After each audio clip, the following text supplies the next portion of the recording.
Rio se réveille et se retrouve dans un royaume de nuages, face à un ange. L'ange l'informe d'abord qu'il est récemment décédé, mais lui dit aussi que Rio n'ira pas dans l'au-delà. En bref, ce maudit camion a fait une autre victime. Alors maintenant, Michael doit envoyer Rio dans un autre monde pour qu'il puisse commencer une nouvelle vie.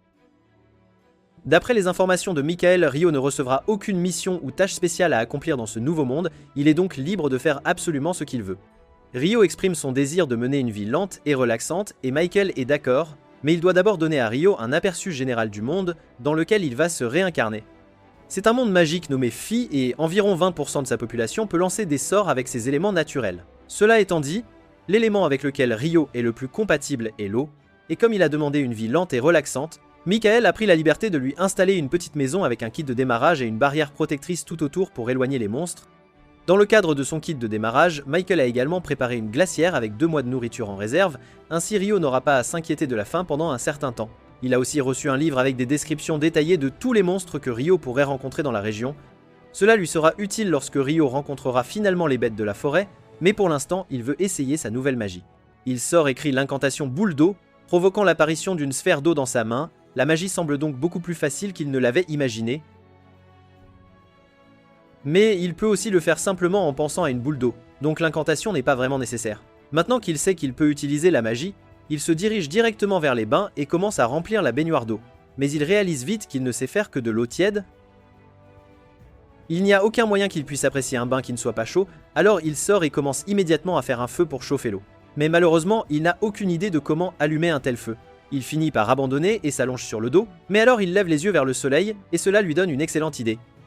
Rio prend une bassine et la remplit d'eau, puis il essaie, en se concentrant, de compresser l'eau tout en retirant la chaleur. Finalement, de la glace commence à se former, et après un peu plus de pratique, il est capable de transformer la glace en une loupe pour pouvoir utiliser le soleil et allumer un feu. Il utilise ensuite ce feu pour chauffer un bain de glace, ainsi à la fin du premier jour, il peut enfin se détendre. Avec ce qu'il a appris en créant la glace, il devrait pouvoir créer de l'eau chaude par lui-même s'il ajoute simplement de la chaleur à l'eau. Il devra donc commencer à pratiquer cela très bientôt. Le lendemain matin, Rio prend son petit déjeuner quand il commence à réfléchir à son avenir. Michael ne lui a donné que 2 mois de nourriture, il devra donc aller chasser tôt ou tard pour reconstituer ses provisions. Cependant, il est presque certain qu'un seul couteau ne suffira pas pour affronter les monstres de la forêt, alors il décide de commencer à entraîner sa magie offensive. La première chose qu'il fait est d'essayer de lancer une boule d'eau sur un arbre, et cela fonctionne exactement comme il s'y attendait. Mais une petite boule d'eau ne sera probablement pas très utile au combat. Cependant, il connaît un moyen de rendre l'impact de l'eau plus fort, alors il forme une autre boule d'eau, mais cette fois il concentre toute l'eau en un seul point pour une pression supplémentaire. C'est une excellente idée en théorie, mais il n'est pas encore assez habile pour y mettre beaucoup de force, donc son jet d'eau est l'équivalent d'un pistolet à eau pour le moment. Rio repense à quelque chose que Michael lui a dit avant sa réincarnation. La magie est avant tout une question d'imagination, il doit donc avoir une image claire de ce qu'il essaie de faire, et continuer à travailler dans ce sens jusqu'à ce qu'il s'améliore. Après quelques jours de pratique constante, les jets d'eau de Rio commencent à être corrects, mais ils sont encore loin d'être assez puissants pour tuer un monstre. De plus, Rio a également réussi à prendre le coup de main pour créer de l'eau chaude, il peut donc maintenant se faire des bains tièdes quand il le souhaite, bien qu'il doive encore travailler sur le contrôle de la température. Le lendemain matin, il veut recommencer à travailler sur sa magie de glace, alors il sort et essaie cette fois de créer de la glace à partir de rien. Cela demande beaucoup d'efforts, mais il est finalement capable d'invoquer de la glace à partir du vide, même si cela a pris 3 à 4 jours ouvrables pour qu'elle se forme, et il n'est pas capable de la projeter aussi facilement que l'eau. Jusqu'à présent, l'entraînement au combat ne s'est pas très bien passé, car aucun des sorts qu'il a inventés n'a été efficace. Mais au cours des heures suivantes, Rio continue de s'entraîner autant qu'il le peut jusqu'à ce qu'il s'effondre finalement au sol, épuisé par le mana. Il décide d'arrêter pour aujourd'hui, mais le lendemain matin, dès que son mana est récupéré, il recommence à s'entraîner. Cela devient la routine quotidienne de Rio pour les prochaines semaines, et après tout son entraînement, il est maintenant capable de former de la glace instantanément. C'est donc une attaque viable désormais. Son nouvel arsenal de sorts d'attaque enfin complet et ses provisions de nourriture diminuant, Rio se dirige pour la première fois dans la forêt pour commencer sa chasse. Il repère immédiatement une paire d'empreintes d'animaux, alors il les suit jusqu'à ce qu'il arrive finalement à une rivière voisine. Pendant qu'il est là, il réussit à trouver du silex au bord de la rivière et il peut l'utiliser pour allumer des feux en le frappant contre le tranchant de son épée. Pendant qu'il est ici, il prévoit également de cueillir des herbes de détoxification au cas où il en aurait besoin. Et tout à coup, il entend un grognement grave venant de derrière lui. Quand il se retourne, il découvre un sanglier mineur qui le fixe et il est complètement figé.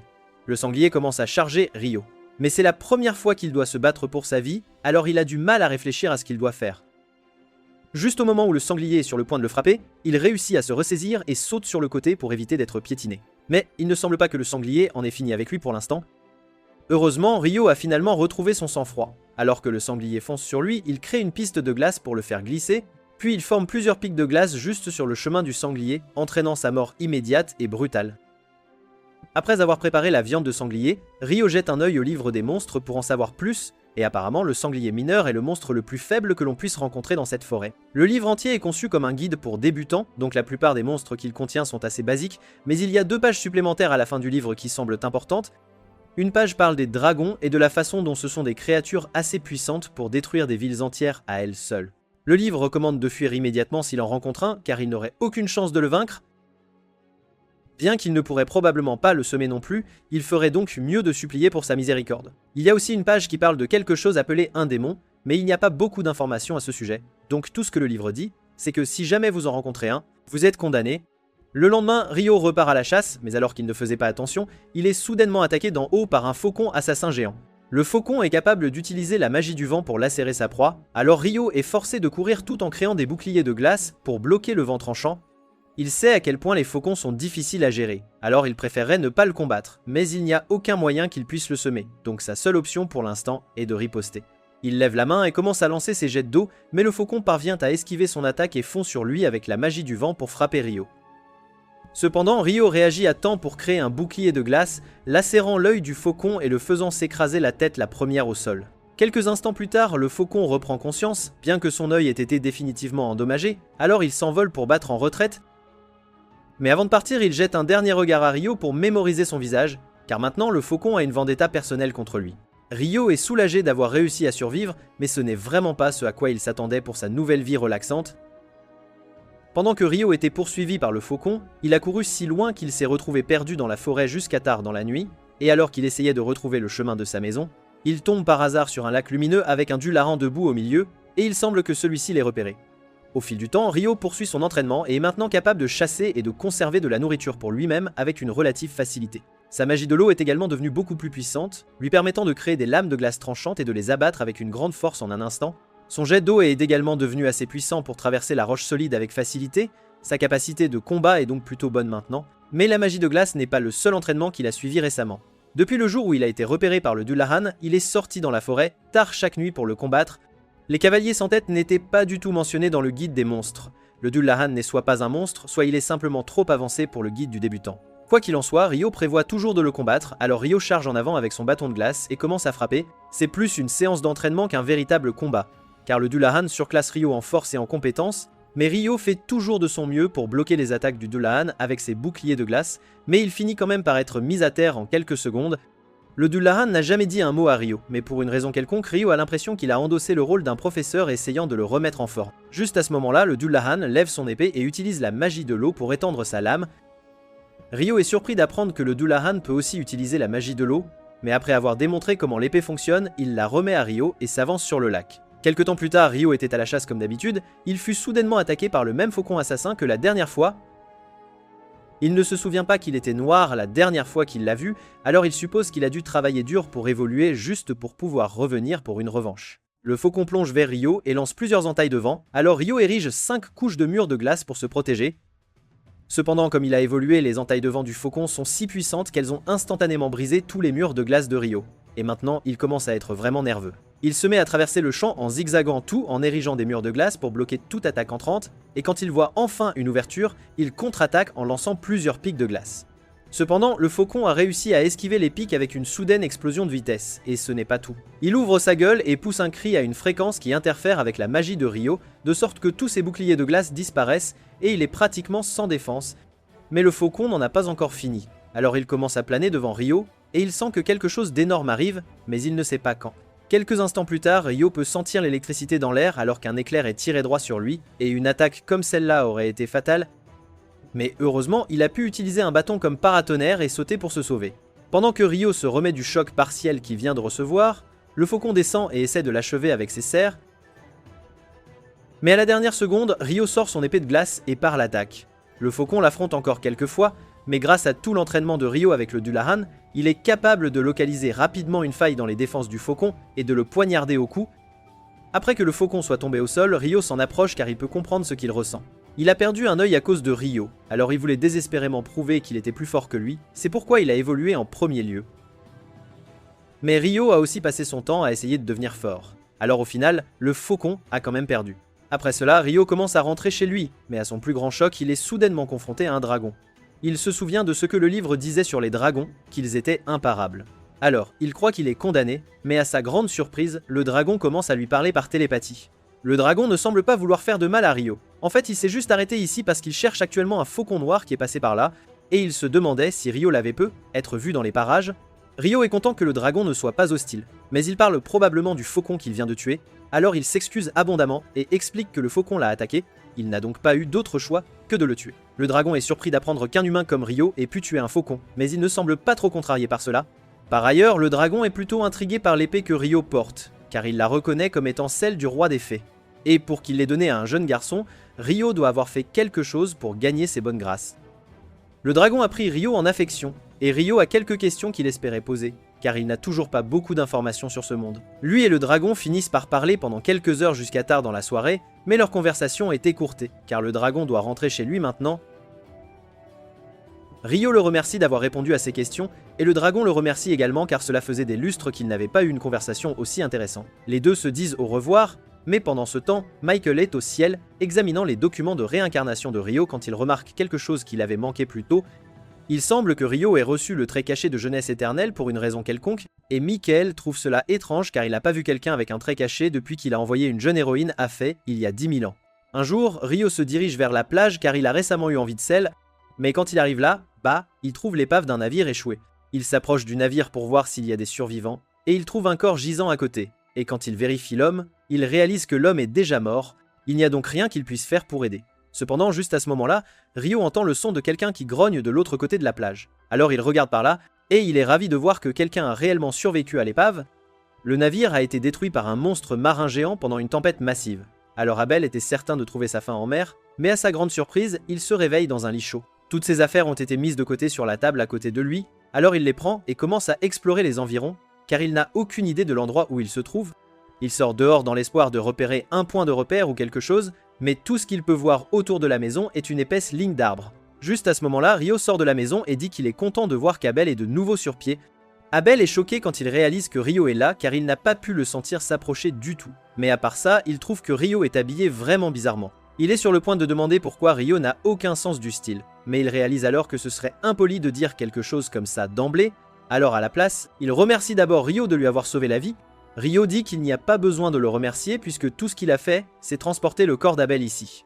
Mais malheureusement, Abel était le seul survivant au moment où Ryo les a trouvés, donc le reste des personnes à bord du navire sont morts depuis longtemps.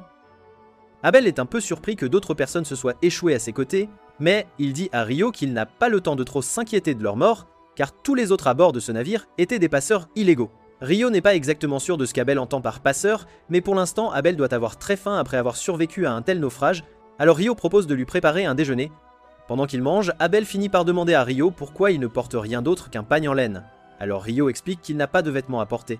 Abel demande pourquoi Ryo ne va pas simplement acheter des vêtements. Mais il se retient alors car il pense que Ryo pourrait ne pas avoir assez d'argent pour s'acheter des nécessités, et ce serait impoli d'aborder ce sujet maintenant. Ryo est effectivement fauché comme les blés en ce moment, mais même s'il avait de l'argent à dépenser, il ne pourrait rien acheter car il n'y a ni ville ni village nulle part près de sa maison. Abel est choqué d'entendre cela, mais pour quelqu'un qui vit seul ici, Abel est impressionné par la façon dont Ryo se débrouille bien. Il a demandé à Ryo s'il utilisait ce couteau sur la table pour chasser la viande qu'il mange en ce moment, mais Ryo dit que le couteau sert principalement à dépecer ses prises. Quand il part à la chasse, il utilise généralement juste sa magie de l'eau, et comme preuve de sa capacité, il crée un peu d'eau pour remplir une cruche. Abel est stupéfait car même dans les plaines centrales, seul environ la moitié des gens peuvent utiliser la magie. Ryo en revanche est choqué d'apprendre que la magie est si courante puisque Michael lui a dit que seulement 20% de la population pouvait manier la magie. Après le déjeuner, Abel demande à Ryo de le ramener à l'épave car il y a quelque chose là-bas qu'il doit vérifier. Ryo accepte de ramener Abel à la côte, et pendant qu'ils marchent tous les deux, Abel demande à Ryo pourquoi il n'utilise pas de bâton magique même s'il est magicien. Ryo est un peu confus car il n'a jamais eu besoin de son bâton, mais Abel réalise alors que si Ryo ne peut pas acheter de vêtements, alors bien sûr il ne pourrait pas non plus acheter son bâton. Pour compenser son impolitesse, Abel demande à Ryo de le laisser gérer tous les combats s'il rencontre des problèmes en chemin. Rio essaie de lui dire que ce ne sera pas nécessaire puisqu'il peut déjà gérer toutes les menaces de la forêt par lui-même. Mais Abel insiste car il veut contribuer d'une manière ou d'une autre. Les deux finissent par arriver à l'épave, mais à la surprise de Rio, tous les corps ont disparu.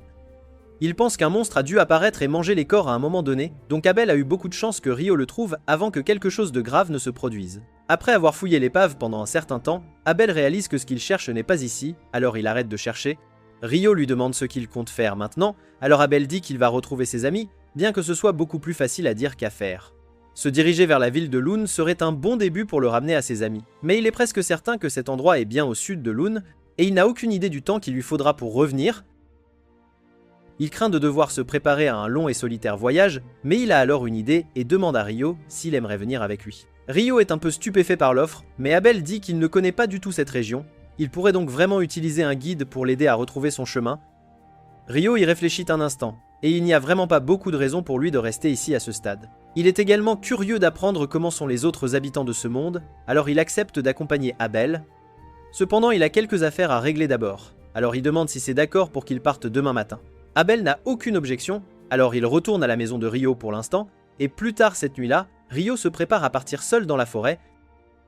Abel trouve étrange que Rio veuille sortir voir quelqu'un à cette heure de la nuit, surtout qu'il a dit qu'il n'y avait personne d'autre dans cette zone, mais il ne veut pas non plus trop s'immiscer dans les affaires personnelles de Rio.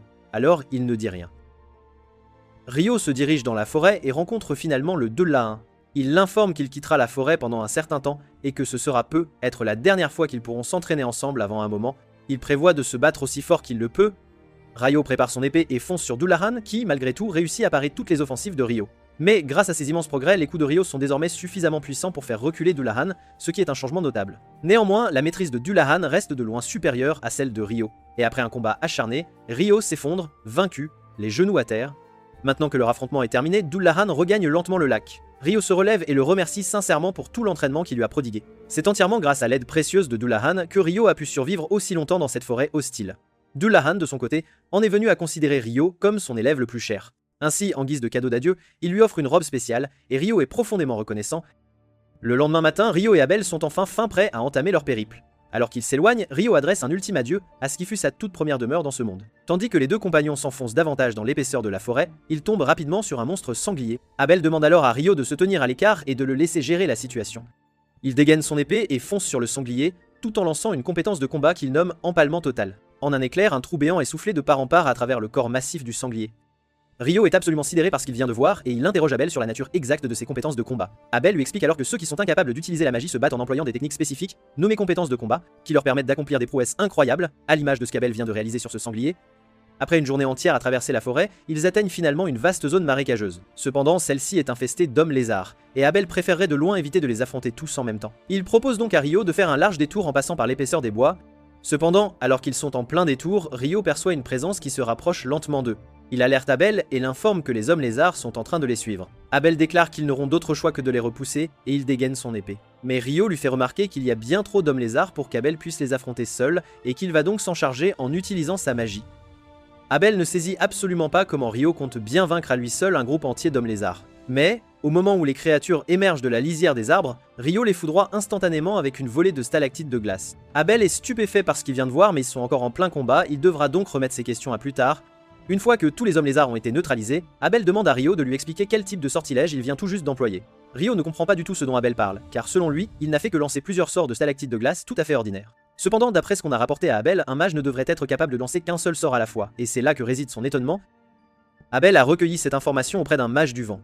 Rio en déduit donc que cette restriction d'un seul sort à la fois doit être une particularité de la magie éolienne, car lui-même n'a jamais rencontré la moindre difficulté à lancer simultanément plusieurs sorts d'eau. Quoi qu'il en soit, avant de reprendre leur chemin, Rio matérialise un verre d'eau pour Abel, car il est essentiel qu'il reste bien hydraté. Cependant, Abel remarque que l'incantation que Rio a employée cette fois-ci diffère de celle qu'il avait utilisée précédemment pour créer de l'eau, ce qui éveille sa curiosité. En réalité, Rio n'a absolument pas besoin de prononcer d'incantation. Il trouve simplement qu'elles ont un son vraiment stylé et impressionnant, mais il ne souhaite absolument pas qu'Abel le considère comme étrange, alors il feint que rien n'a changé. Ils parviennent finalement à sortir de l'épaisseur de la forêt pour déboucher dans une vaste plaine dégagée. Cependant, sans même s'en apercevoir, ils avaient par mégarde pénétré dans un champ de golems de roches. Abel et Rio se retrouvent donc contraints de parer les rochers qui leur sont projetés avec force. C'est la toute première fois que Rio aperçoit des golems de roche et il est grandement surpris, car leur apparence ne correspond absolument pas à ce qu'il avait imaginé. Abel s'élance en avant et tente d'utiliser sa compétence d'empalement total sur les golems. Mais, bien qu'il ait réussi à percer un trou dans l'un d'eux, le golem se referme sur lui-même en un instant. Il est donc évident qu'il ne pourra pas progresser beaucoup de cette manière. Étant donné que les golems sont capables de se régénérer, Ryo estime qu'ils doivent impérativement les anéantir en une seule attaque. Il a d'ailleurs le sortilège idéal en tête pour cette tâche. Il demande à Abel de lui accorder un peu d'espace, car il souhaite tenter quelque chose. Une fois qu'Abel est hors de la zone de danger, Ryo utilise sa magie pour invoquer un gigantesque cube de glace, vraiment énorme. Il lâche ensuite le cube sur 2 des golems, et même lui est légèrement effrayé par la puissance dévastatrice de cette attaque. Il répète la même opération sur les golems restants jusqu'à ce qu'il n'en subsiste plus qu'un seul. Cependant, celui-ci, pour une raison inconnue, ne bouge absolument plus. Ryo suppose que les golems devaient très certainement absorber de l'énergie directement du sol pour pouvoir alimenter leurs attaques. Ainsi, maintenant que celui-ci est tombé, il est devenu incapable de faire grand chose. Ils aperçoivent également une pierre magique massive et scintillante à la base du golem, et ils décident de l'emporter avec eux, mais il est vraiment regrettable qu'ils ne puissent pas en récupérer davantage, étant donné que tous les autres golems ont été complètement pulvérisés. Les deux compagnons installent leur campement pour la nuit. Pendant qu'ils discutent, Abel évoque le fait que les donjons sont souvent peuplés de monstres tels que les golems. Dès que Ryo perçoit le mot donjon, il est pris d'une excitation incroyable et demande à Abel pourquoi il a absolument rien mentionné à ce sujet plus tôt. Abel, de son côté, ne s'imaginait pas que Ryo serait à ce point intéressé par ce genre de sujet, mais s'il désire vraiment, et avec tant d'ardeur, visiter un donjon, alors il a une chance inouïe. En effet, le seul donjon des plaines centrales se trouve précisément à Lune, la ville vers laquelle il se dirige. Ryo demande s'il y a d'autres informations importantes à connaître, et Abel lui demande alors s'il est familier avec les nains et les elfes. Ryo en a déjà vaguement entendu parler, mais il souhaite obtenir davantage de détails. Abel lui explique alors que les nains sont des êtres robustes et de petite taille, particulièrement doués pour l'artisanat, et qu'ils sont assez nombreux à Lune. Quant aux elfes, la plupart d'entre eux résident dans des zones forestières et n'interagissent que très rarement avec les humains. C'est pourquoi Abel ne connaît qu'un seul elfe résident à Lune. Le lendemain matin, les deux compagnons poursuivent leur route vers le nord. Ryo leur indique qu'une fois qu'ils auront franchi ces montagnes lointaines, ils découvriront enfin la civilisation humaine. Abel de son côté s'est efforcé d'éviter de trop s'immiscer dans les affaires personnelles et intimes de Ryo, mais il est véritablement très curieux de comprendre comment diable Ryo peut savoir où il se dirige, alors qu'il n'a en réalité jamais mis les pieds dans un village humain. La vérité, c'est que Ryo a recueilli toutes ces précieuses informations lors de sa conversation avec le dragon. Cependant, il est quasiment certain que révéler cela paniquerait Abel, alors il lui dit qu'il est préférable pour lui de ne pas en savoir davantage. Quelques instants plus tard, Ryo perçoit une présence terrifiante tout près. À leur grande horreur, la sienne et celle d'Abel, il se retrouve face à un griffon gigantesque. Aucun des deux n'a les moyens de vaincre un tel monstre. Ryo réfléchit alors à toute vitesse, plonge la main dans sa sacoche et lance en l'air la viande qu'il avait précieusement conservée pour plus tard. Le griffon fait de même et s'en empare immédiatement en plein vol. Ayant désormais suffisamment de nourriture pour la journée, il décide de laisser les deux compagnons tranquilles. Tous deux sont incroyablement soulagés d'avoir réussi à survivre à cette rencontre inattendue. Abel explique que des monstres tels que les griffons n'ont pas été aperçus à proximité des humains depuis des siècles. Il est donc fort probable que cette chaîne de montagnes serve de barrière naturelle, éloignant ainsi de nombreux monstres plus puissants de la civilisation. Mais, si tel est bien le cas, alors ils sont assurés de tomber sur encore plus de créatures ici, et il semblerait bien qu'il ait eu raison, car peu de temps après, ils tombent tous de nez à nez avec un groupe de wyverns. Abel estime qu'il devrait faire un large détour pour éviter de les affronter, mais cela prendrait bien trop de temps en pleine montagne. De plus, si le griffon était peu, être un adversaire trop redoutable pour Ryo, ce dernier sait qu'il est suffisamment puissant pour vaincre ces wyverns, alors il s'élance hors de sa cachette et utilise plusieurs lances de glace acérées pour abattre les wyverns. Abel est absolument stupéfait par la facilité déconcertante de cette victoire, car les wyverns requièrent habituellement une vingtaine d'aventuriers pour être vaincus. Mais tant qu'ils s'en sont sortis sains et saufs, il n'a absolument aucune raison de se plaindre. Ryo et Abel poursuivent leur progression, se frayant un chemin à travers les reliefs montagneux. Finalement, ils réussissent à atteindre l'autre versant, se rapprochant ainsi d'un pas de la civilisation. Après plusieurs jours d'efforts acharnés à traverser ces montagnes, Abel et Ryo débouchent enfin dans les vastes plaines. Ryo était légèrement déçu car il avait trouvé un plaisir immense à abattre tous ces wyverns. Abel, quant à lui, ne comprend absolument pas comment il peut qualifier cela d'amusement. Néanmoins, il admet volontiers que toutes les pierres de wyvern qu'ils ont pu collecter représentent un bonus fort appréciable, rendant ce voyage particulièrement productif.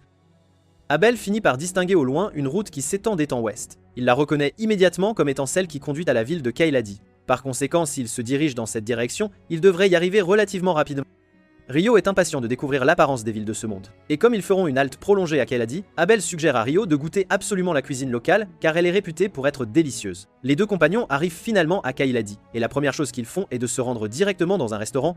Là, Abel explique à Ryo qu'il devrait probablement s'enregistrer auprès de la guilde des aventuriers une fois qu'ils seront arrivés à Lune. Cela lui servirait en effet de carte d'identification officielle. De cette manière, il serait en mesure de voyager librement dans n'importe quelle ville du royaume, sans qu'Abel n'ait à se porter garant pour lui, comme il a dû le faire pour que Ryo puisse entrer à Kaeladi.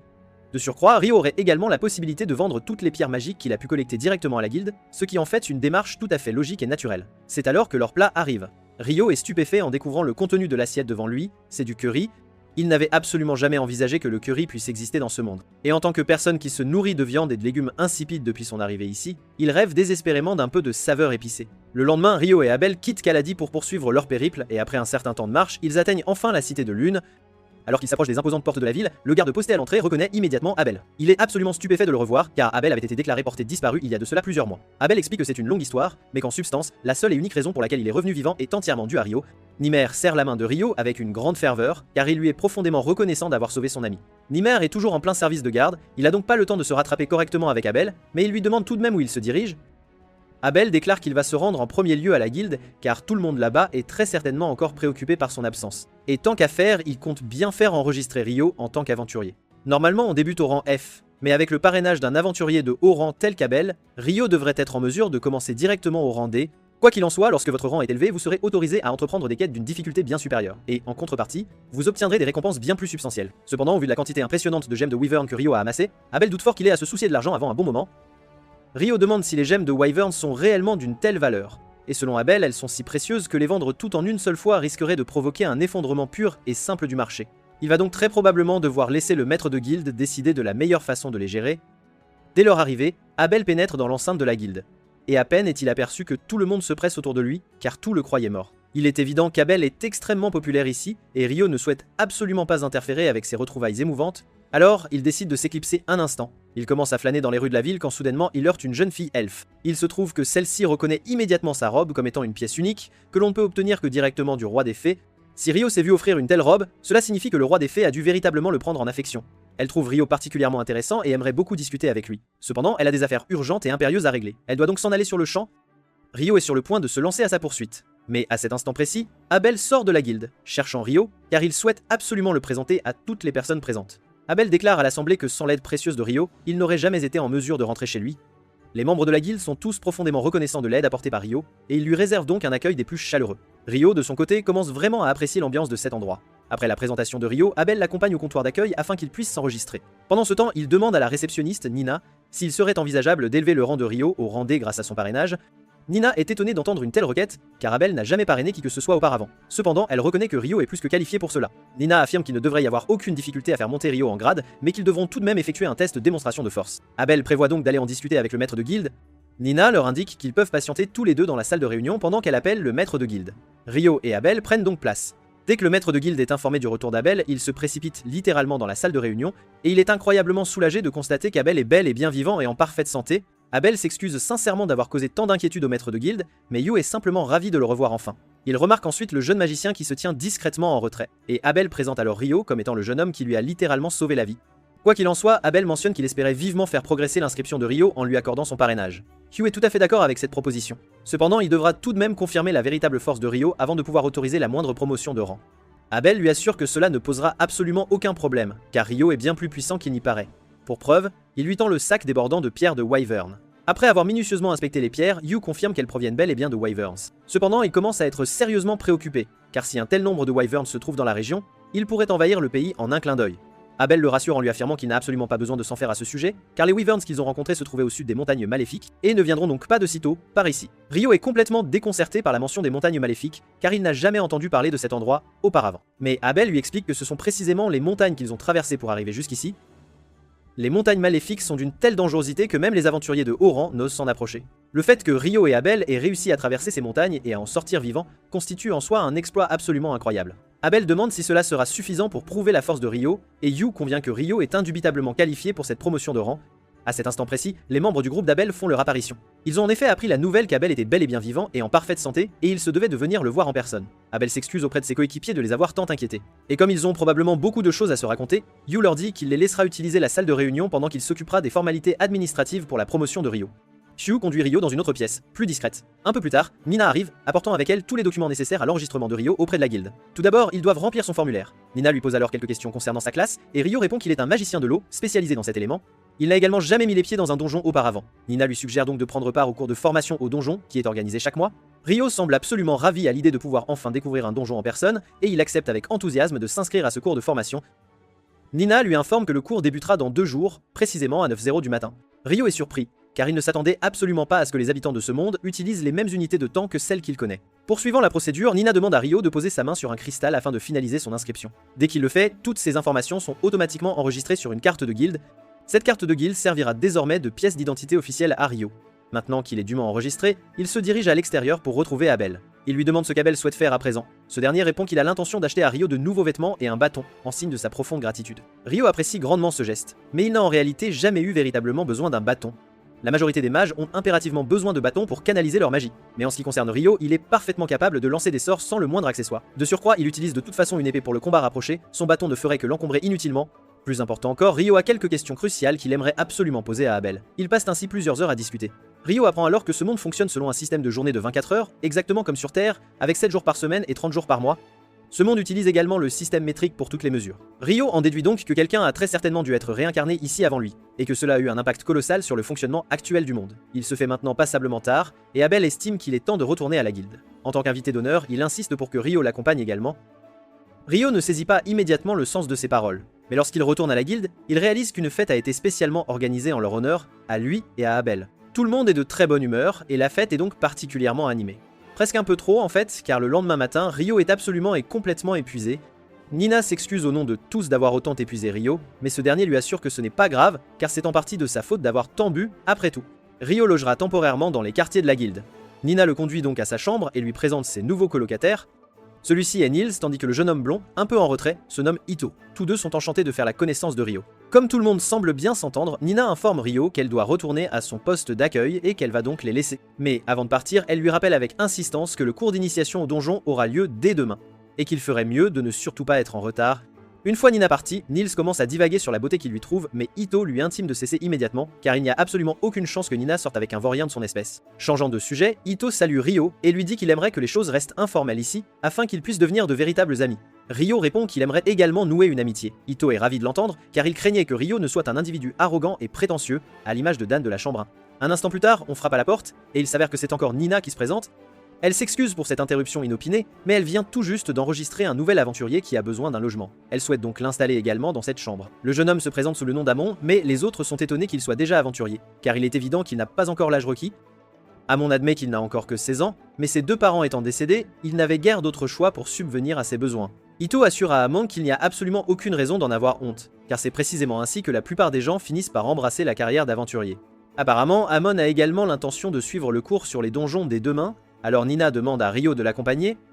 Pendant que Ryo fait tranquillement connaissance avec ses nouveaux colocataires, Abel, de son côté, raconte à ses compagnons de groupe tous les détails de ce qui s'est déroulé lors de sa traversée des montagnes maléfiques. Cependant, la mage Lynn refuse catégoriquement de croire qu'un jeune garçon comme Ryo puisse être capable d'une magie d'une telle puissance. Certes, des murs de glace peuvent être créés par magie, mais ils sont d'ordinaire si fins qu'ils ne peuvent absolument pas bloquer le moindre dégât. Et quant à conjurer un gigantesque cube de glace pour l'écraser sur un ennemi, c'est tout bonnement impossible. Abel affirme avec insistance qu'il a vu Ryo accomplir cela de ses propres yeux, mais Lynn ne peut toujours pas l'accepter, c'est au-delà de sa compréhension.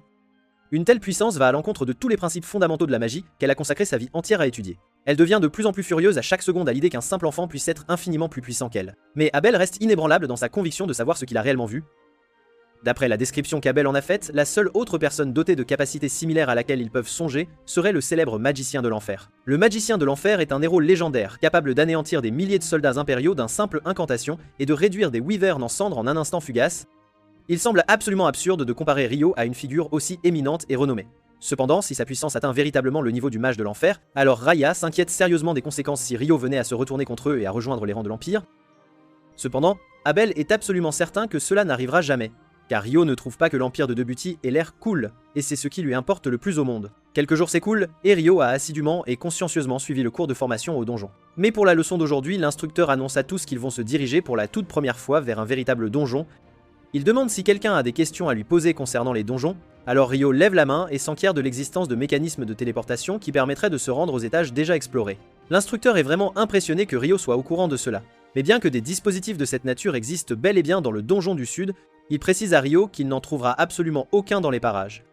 Un petit moment plus tard, tout le monde arrive enfin à l'entrée du donjon, et l'instructeur explique alors que la ville de Loom a été en fait entièrement bâtie autour de ce donjon, ce qui la place donc quasiment en plein centre de la cité. Tous les 2 ans environ, un phénomène appelé le sanglier de marée se manifeste, ce qui signifie que la population de monstres à l'intérieur du donjon augmente de manière fulgurante, et un tel événement met les habitants de la ville en grand danger d'être attaqués, c'est pourquoi ces doubles murs ont été érigés afin de maintenir les monstres bien contenus. Ryo trouve cela plutôt intéressant que Loon possède à la fois un mur extérieur et un mur intérieur, mais Amon, lui, est simplement préoccupé car l'événement du sanglier de marée lui semble vraiment très effrayant. L'instructeur le rassure en lui disant qu'il n'y a absolument rien à craindre, puisque le sanglier de marée ne se manifeste qu'une seule fois tous les quelques années, donc les probabilités qu'un tel événement se produise précisément maintenant sont incroyablement minces, voire quasi nulles. Le groupe arrive très rapidement au premier étage du donjon. Et l'instructeur leur explique qu'il n'y a que des monstres de type basique à ce niveau-là, donc tout le monde est entièrement libre d'explorer autant qu'il le désire, mais il devrait tout de même rester à proximité immédiate en cas de situation d'urgence. Ryo et Amune s'éloignent seuls pour explorer la zone environnante, et un petit moment plus tard, Ryo perçoit la présence d'un monstre juste devant eux, alors il dit à Amune qu'ils vont s'en occuper ensemble. Tandis qu'ils progressent à travers la grotte, ils finissent par apercevoir le monstre, et il s'agit simplement d'une fourmi soldat tout à fait ordinaire. Alors Ryo explique à Amon qu'il va l'immobiliser fermement au sol, et une fois que ce sera fait, il souhaite qu'Amon l'achève. Amon répond qu'il a bien compris le plan, alors Ryo lance un sort de magie de glace pour percer les membres de la fourmi, et pendant qu'elle est ainsi rendue immobile, Amon se précipite vers elle et lui tranche net la tête. Ryo le félicite chaleureusement pour sa toute première élimination réussie d'un monstre, et Amune se sent vraiment très fier de lui-même. Mais il reste encore une tâche importante à accomplir, car ils doivent absolument récolter la précieuse pierre magique du cadavre de la fourmi avant de pouvoir retourner au camp.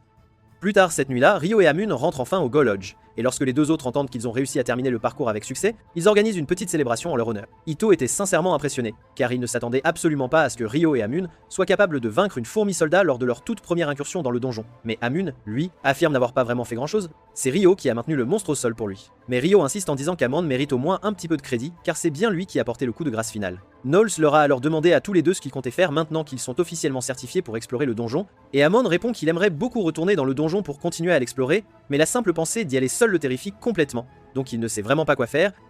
Ryo dit qu'il serait tout à fait ravi d'y aller avec Amune s'il est à la recherche d'un partenaire, car il avait de toute façon l'intention de descendre jusqu'au 3e étage du donjon. La présence de cette fourmi au premier étage intrigue particulièrement Ryo, car d'après ce que l'instructeur avait affirmé, seuls des chauves-souris auraient dû se trouver normalement à cet étage-là. Juste à ce moment précis, Abel apparaît soudainement derrière Ryo et lui explique que les fourmis creusent parfois des tunnels qui remontent jusqu'au premier étage.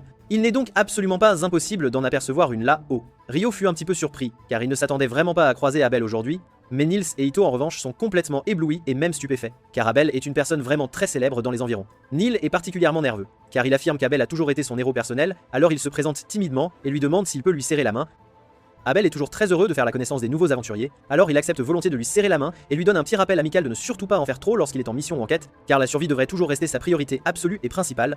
Ryo demande alors à Abel ce qu'il fait ici à une heure aussi tardive de la nuit, alors ce dernier lui explique que lui et son groupe viennent en fait tout juste de rentrer d'une quête particulièrement longue et éprouvante, ils sont donc ici pour faire un rapport détaillé au maître de guilde sur tous les événements qui se sont déroulés. En parlant de son groupe, ils entrent justement en le cherchant, et ils en ont vraiment assez qu'Abel s'éclipse constamment chaque fois qu'ils ont des réunions importantes à honorer. Alors Warren le jette sans ménagement sur son épaule et emporte Abel hors de la pièce. Ryo trouve toute cette scène plutôt amusante, mais il remarque ensuite Lynn le fixant intensément, comme si elle avait un compte à régler avec lui, même s'il la connaît à peine. Ryo dit à Lynn d'arrêter d'être aussi étrange et de se dépêcher, car ils doivent encore aller parler au maître de guilde, et elle s'excuse alors auprès de Ryo d'avoir interrompu sa conversation, mais Ryo lui assure que cela ne le dérange pas vraiment. En sortant, Ryo réprimande Lynn en lui disant que c'est impoli de fixer les gens de cette manière, mais Lynn n'a absolument pas pu s'en empêcher, car il était tout simplement impossible qu'elle ne soit pas curieuse à propos de Ryo, après avoir appris qu'il est soi-disant un mage incroyablement puissant. Pour être tout à fait honnête, tout le monde est également très intéressé de voir ce que Ryo est capable de faire. Mais Abel leur dit qu'il n'y a absolument aucune raison de se précipiter, car tôt ou tard, ils auront de toute façon l'occasion de témoigner des prouesses de Ryo au combat. Le lendemain, Ryo et Amon redescendent à nouveau dans les profondeurs du donjon, et ils conviennent d'utiliser exactement la même stratégie que la veille, alors Ryo utilise sa puissante magie de glace pour incapaciter les monstres, et Amon les achève ensuite avec son épée. Pendant qu'ils prennent une petite pause bien méritée, Ryo demande à Amon où il a bien pu apprendre à se battre, car son style de combat lui rappelle étrangement celui qu'Abel utilise. Amon explique qu'il a été formé par un vieil homme du nom de Kiro, et Kiro, apparemment, avait lui-même étudié le maniement de l'épée dans l'une des plus célèbres écoles d'escrime de la capitale royale, C'est donc très probablement sur ces enseignements que le style de combat d'Amon est fondé. Ryo trouve ce style à la fois propre et très efficace, mais il remarque qu'Amon se fatigue énormément lorsqu'il l'utilise, il pourrait donc avoir besoin de travailler un peu plus sérieusement son endurance. Amon est un petit peu contrarié, car il pense qu'il n'est pas du tout assez bon pour devenir un véritable aventurier étant donné sa faiblesse actuelle, mais Ryo l'assure qu'il a simplement besoin de continuer à s'entraîner assidûment pour s'améliorer constamment. Même pour quelqu'un d'aussi incroyablement fort qu'Abel, il s'assurait toujours de maintenir son entraînement quotidien, quoi qu'il arrive. Même lorsqu'il voyageait avec Ryo, ce qui démontre à quel point une pratique régulière et constante peut avoir un impact considérable sur vos capacités et votre développement. Tout le lendemain matin, Ryo se prépare à repartir pour une nouvelle journée, mais cette fois-ci, il ne se dirige absolument pas vers le donjon car il a en tête d'autres projets bien précis. Il avait depuis un certain temps l'intention d'en apprendre davantage sur l'alchimie, alors il se rend directement à la bibliothèque afin de voir ce qu'il pourrait bien y trouver. Une fois arrivé sur place, il demande à la bibliothécaire de l'aider à localiser la section dédiée à l'alchimie, et il est absolument émerveillé par l'incroyable volume de livres présents dans cet immense lieu. La bibliothécaire finit par guider Ryo jusqu'à la section d'alchimie pour débutants, et il passe les quelques heures suivantes à étudier autant qu'il le peut, mais il y a une limite à ce qu'on peut accomplir, on est contraint par le temps, alors il commence sérieusement à envisager d'acheter les livres directement afin de pouvoir étudier tranquillement chez lui. Alors qu'il est assis sur l'un des bancs de la place de la ville, Ryo réalise très vite que le ciel commence à s'obscurcir, alors il lève les yeux et est choqué de voir le soleil soudainement et complètement occulté. L'instant d'après, toutes les personnes qui l'entourent disparaissent mystérieusement, et il ressent instinctivement qu'il est impossible de se reposer avec des monstres à proximité, il est donc immédiatement en état d'alerte maximale. Une seconde plus tard, une gigantesque explosion de feu est projetée directement sur Ryo, alors il utilise plusieurs boucliers de glace pour la bloquer. Il a heureusement réussi à survivre à l'embrasement, mais cela a considérablement endommagé son bouclier, et il est absolument terrifié en voyant une femme démon à l'allure ardente s'approcher lentement de lui. Rien qu'en la regardant, il est évident que Léonore est une adversaire absolument terrifiante, donc son tout premier instinct est de s'enfuir aussi vite que possible, mais il doute fortement de pouvoir s'échapper, car cet espace semble être une sorte de dimension de poche, un lieu clos et sans issue. Léonore envoie une nouvelle explosion dans sa direction et Ryo parvient à la bloquer efficacement avec ses murs de glace. Mais ensuite, elle utilise la magie du vent pour projeter une explosion pointue directement vers le cœur de Ryo. Ryo ne s'attendait absolument pas à cela, il n'a donc pas pu réagir à temps, mais heureusement, sa robe semble avoir dissipé la lance de vent avant qu'elle ne puisse lui causer le moindre dommage. Léonore reconnaît immédiatement ses robes comme étant celles du roi des fées, et elle se demande bien ce qu'un simple garçon humain a pu faire pour gagner une telle faveur du roi des fées, mais de toute façon, cela n'a pas vraiment beaucoup d'importance. Puisque la magie du vent et celle du feu n'ont pas fonctionné contre Ryo jusqu'à présent, elle décide de procéder à l'ancienne et sort sa propre épée afin de pouvoir abattre Ryo. Ryo tire également son épée pour la contrer, et ils semblent tous deux être parfaitement à égalité en ce qui concerne la vitesse de maniement de l'épée, mais Ryo pense qu'il peut la surpasser en endurance, car l'entraînement du roi des fées était bien plus ardu que cela. Léonore tente d'utiliser sa magie pour se donner un avantage, mais la vitesse d'incantation de Ryo est bien plus rapide que la sienne, alors il annule son sort avant même qu'elle n'ait eu le temps de le terminer complètement. Les deux adversaires s'affrontent de nouveau, et une fois que Ryo repère une ouverture opportune, il déchaîne un véritable barrage de pics de glace dans une tentative d'incapaciter totalement Léonore. Cependant, elle utilise alors le feu pour faire fondre la majeure partie de la glace, puis elle crée deux immenses murs de roches afin de bloquer tout le reste. Malheureusement pour elle, les roches n'étaient absolument pas assez solides pour arrêter les puissants jets d'eau sous pression de Ryo, elle est donc prise complètement au dépourvu et se retrouve un peu entaillée. Ryo saisit cette opportunité pour se précipiter et porter un coup de grâce, mais lorsqu'il croise le fer avec elle, il remarque que ses blessures se referment rapidement. Elle doit donc posséder un facteur de guérison et de simples égratignures comme celle-ci ne suffiront probablement pas à la ralentir efficacement. Léonore repousse violemment Ryo et le projette avec force contre un bâtiment, mais l'instant d'après, elle se retrouve complètement encerclée par des dizaines de bulles d'eau, et dès qu'elles entrent en contact avec sa peau, ces bulles se vaporisent instantanément, faisant bouillir la peau de Léonore et la décollant littéralement de son visage. Elle s'enfouit alors profondément dans les rochers pour se dissimuler de l'eau bouillante. Et une fois qu'elle s'est complètement rétablie de ses blessures, elle est absolument extatique, car c'était la toute première fois qu'un être humain lui faisait ressentir une douleur aussi réelle et intense, et elle a, d'une certaine manière, plutôt apprécié cette sensation. Elle aimerait vraiment continuer à se battre contre Ryo, mais malheureusement, la zone du cloître est sur le point d'expirer. Son temps est donc désormais écoulé. Elle est déçue de ne pas avoir eu l'occasion de le tuer, mais étant donné à quel point Ryo est puissant, elle est absolument certaine qu'ils finiront par s'affronter à nouveau sur le champ de bataille, d'une manière ou d'une autre, inévitablement. Sur ces mots, le cloître est dissipé et Léonore disparaît complètement, alors Ryo est incroyablement et profondément soulagé. Il réalise qu'il doit vraiment, mais alors vraiment, améliorer son niveau de jeu. Car si ce n'était pas pour cette robe magique, il aurait à l'heure actuelle un trou béant en plein milieu de sa poitrine. Mais puisqu'il n'aura pas affronté Léonore de nouveau avant un bon moment, il décide d'aller acheter ces fameux livres auxquels il pensait juste avant qu'elle ne fasse son apparition. Ryo se dirige alors vers la guilde pour vérifier le solde de son compte, et à son grand choc, il découvre qu'il est incroyablement riche, bien plus qu'il ne l'imaginait. Il se souvient qu'Abel lui avait mentionné que ces pierres de Wyvern étaient d'une valeur absolument inestimable. Mais Ryo pense que le simple fait de vendre une seule de ces pierres lui rapporterait une somme d'argent absolument colossale. Il semble donc qu'il n'aura pas à se préoccuper de gagner de l'argent avant un très long moment. Alors Ryo décide de retourner tranquillement dans sa chambre pour la fin de la journée, mais il est surpris de constater qu'aucun des autres n'est encore rentré. Il entend alors une forte agitation provenant de l'arrière-cour, alors il va vérifier et découvre Nils, Ito et Amon, tous les trois battus et gisant au sol, encerclés par 5 individus menaçants. Nils maudit Dan pour les avoir tendu une embuscade de cette manière, mais Dan lui rétorque d'un ton moqueur qu'un aventurier doit toujours rester vigilant et sur ses gardes, c'est donc entièrement la faute de Nils s'il s'est fait prendre au dépourvu. D'ailleurs, Dan n'a absolument aucune raison valable de faire cela, il agit simplement comme un véritable crétin par pur amour du jeu et de la provocation. Mais Ryo n'apprécie absolument pas qu'il s'en prenne à ses amis de cette façon. Alors, sans le moindre avertissement, il utilise sa puissante magie de glace pour assommer instantanément 4 des individus qui se tenaient là, laissant Dan complètement seul. Il demande alors à Dan s'il compte s'enfuir maintenant qu'il n'a plus aucun soutien, mais Dan suppose que Ryo doit être absolument incompétent au combat au corps à corps puisqu'il est un mage, alors il lance un coup de poing puissant, et Ryo le fait promptement vomir son déjeuner par la même occasion. Maintenant que le problème Dan a été réglé, Ryo se dirige vers ses amis et offre à Ito une potion de récupération afin qu'il puisse utiliser sa magie de guérison sur les autres. Même s'il a été pris par surprise et attaqué, Nils se sent vraiment très mal d'avoir laissé Dan le battre si facilement, mais Ryo lui dit que ce n'est absolument pas sa faute, car il devait être complètement épuisé d'avoir effectué des explorations de donjons avec Amon durant toute la journée. Quoi qu'il en soit, puisque lui aussi est tout aussi épuisé qu'eux, Ryo suggère qu'ils prennent tous ensemble un bon bain chaud et relaxant pour se détendre, et pendant qu'ils sont immergés, Ito utilise sa magie de guérison pour soigner la blessure de Ryo, qui est assez profonde. Heureusement, il n'y avait absolument aucun os cassé, mais il peut affirmer que l'attaque avait une force considérable derrière elle, donc cela aurait été une très mauvaise nouvelle si elle avait atteint son cœur. Ryo lui révèle que l'attaque visait en fait directement son cœur, mais il a tout juste réussi à esquiver suffisamment pour la rediriger vers son épaule, évitant le pire, bien que cela ait encore vraiment fait très mal. Les autres sont absolument choqués lorsqu'ils entendent que Ryo a failli être vaincu, alors qu'ils savent pertinemment à quel point il est incroyablement fort. Alors, ils lui demandent ce qu'il a bien pu combattre d'aussi puissant. Ryo répond que c'est une très longue histoire et qu'il leur racontera tous les détails plus tard, mais pour l'instant précis, il souhaite simplement se détendre. Le lendemain, Ito, Amon et Nils se dirigent à nouveau vers le donjon, et après avoir réussi à éliminer un archer gobelin au 5e étage, Neil suggère qu'ils devraient rentrer chez eux pour la fin de la journée. Cela ne fait d'ailleurs pas très longtemps qu'ils sont arrivés sur place. Mais les archers gobelins ne sont absolument pas censés apparaître au 5e étage. Il a donc un très mauvais pressentiment à ce sujet. De plus, ils ont déjà largement gagné plus qu'assez d'argent pour la journée, alors ils ne souhaitent prendre aucun risque inutile et superflu. Et c'est une excellente chose qu'ils aient décidé de faire demi-tour à cet endroit précis, car plus loin dans la grotte, se trouvait un monstre qui les aurait absolument et complètement détruits s'ils l'avaient rencontré, d'autant plus que Rio n'est pas présent. En parlant de Rio, il se trouve actuellement en dehors de la ville, car sa récente bataille contre Léonore lui a fait prendre conscience à quel point il doit absolument s'améliorer. En termes de vitesse d'incantation, ils étaient tous deux parfaitement à égalité, mais Léonore était capable de se déplacer beaucoup plus rapidement que lui grâce à sa puissante magie du vent. Il doit donc absolument travailler sur sa vitesse de mouvement. Cependant, Rio étant incapable d'utiliser la magie du vent, il va donc devoir trouver une solution alternative et innovante. Le meilleur sort qu'il puisse imaginer pour servir de propulsion est son jet d'eau, puisqu'il l'utilise déjà pour une mobilité améliorée sous l'eau, mais il ne l'a absolument jamais utilisé pour se déplacer sur Terre auparavant, il n'est donc pas du tout sûr de la manière de s'y prendre. Pour commencer, il forme de la glace sur le sol, puis il génère plusieurs jets d'eau le long de son dos, mais cela ne bouge à peine son corps. Son tout premier test se solde donc par un échec cuisant. Il décide de l'essayer avec davantage de jets d'eau la prochaine fois, mais pour l'instant, il souhaite retourner à la bibliothèque afin d'en apprendre plus sur l'alchimie et les démons. Pendant ce temps, Lynn est très occupée à fouiller tous les livres de sorts qu'elle peut trouver, car elle cherche désespérément quelque chose de similaire à ce sort de cube de glace géant qu'Abel a affirmé avoir vu Rio utiliser. Mais même les livres de sorts les plus interdits n'en font absolument aucune mention. Si Rio a réellement réussi à l'exécuter, alors il s'agirait forcément d'un sort original. Mais un sort de cette envergure nécessiterait une quantité absolument incroyable de mana, elle a donc toujours énormément de mal à croire que Rio ait pu le réaliser avec une telle désinvolture.